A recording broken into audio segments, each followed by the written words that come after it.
বাংলাদেশের সংখ্যাগরিষ্ঠ কৃষক জনগোষ্ঠীকে সংগঠিত করার লক্ষ্যে সারা দেশে ৩ মাসব্যাপী ইউনিয়ন পর্যায়ে কৃষক সমাবেশের অংশ হিসেবে টাঙ্গাইলের গোপালপুর উপজেলার নগদা-শিমলা ইউনিয়ন কৃষক দলের উদ্যোগে কৃষক সমাবেশ অনুষ্ঠিত হয়েছে। সোমবার ৬ জানুয়ারি বেলা ১১টায় নগদা-শিমলা উচ্চ মাধ্যমিক বিদ্যালয় মাঠে এ সমাবেশ অনুষ্ঠিত হয়।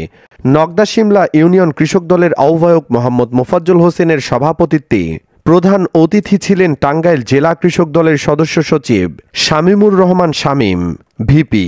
কীটনাশক এবং বীজের সমস্যার কারণে একই পাশাপাশি খেতে অনেক সমস্যা, এক খেতে ধানে 1 মণ 2 মণ 3 মণ 5 মণ পর্যন্ত কম বেশি হয়। কৃষকদের মধ্যে কৃষকদের কি জ্বালা যন্ত্রণা, কি কথা, কি বক্তব্য, সেইটা আপনাদের কাছে নিয়ে আমাদের নেতা তারেক রহমানের কাছে পৌঁছাবেন।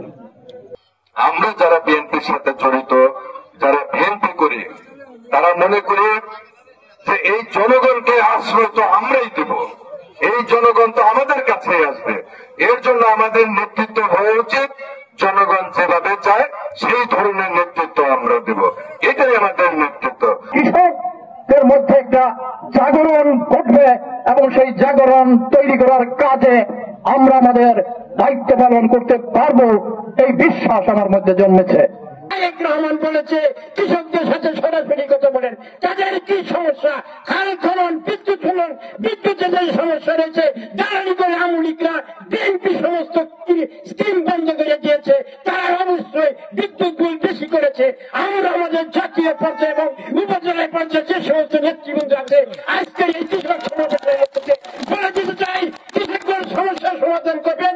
আমরা বিএনপি নেতারা ওই উপজেলায় কথা বলে আমরা আপনাদের সকল সমস্যা সমাধান করব। বক্তব্য রাখেন উপজেলা বিএনপির সভাপতি খন্দকার জাহাঙ্গীর আলম রুবেল, সহসভাপতি আবু ঈশা মুনিম, উপজেলা কৃষক দলের সভাপতি অধ্যাপক মোহাম্মদ হাতেম আলী মিয়া, সাবেক চেয়ারম্যান মোহাম্মদ জাহাঙ্গীর হোসেন, যুবদলের আহ্বায়ক সাইফুল ইসলাম তালুকদার লেলিন, স্বেচ্ছাসেবক দলের সভাপতি জাকির হোসেন প্রিন্স, উপজেলা কৃষক দলের সাধারণ সম্পাদক কামরুল ইসলাম বাবু, সিনিয়র সহসভাপতি মোহাম্মদ মোখলেসুর রহমান, পৌর কৃষক দলের সাধারণ সম্পাদক মোহাম্মদ ইকবাল হোসেন, নগদা-শিমলা ইউনিয়ন বিএনপির সভাপতি আবু হানিফ কিসলু, সাধারণ সম্পাদক আনসার আলী সাগর, উপজেলা কৃষক দলের তথ্য গবেষণা সম্পাদক মুক্তার হোসেন জীবন প্রমুখ।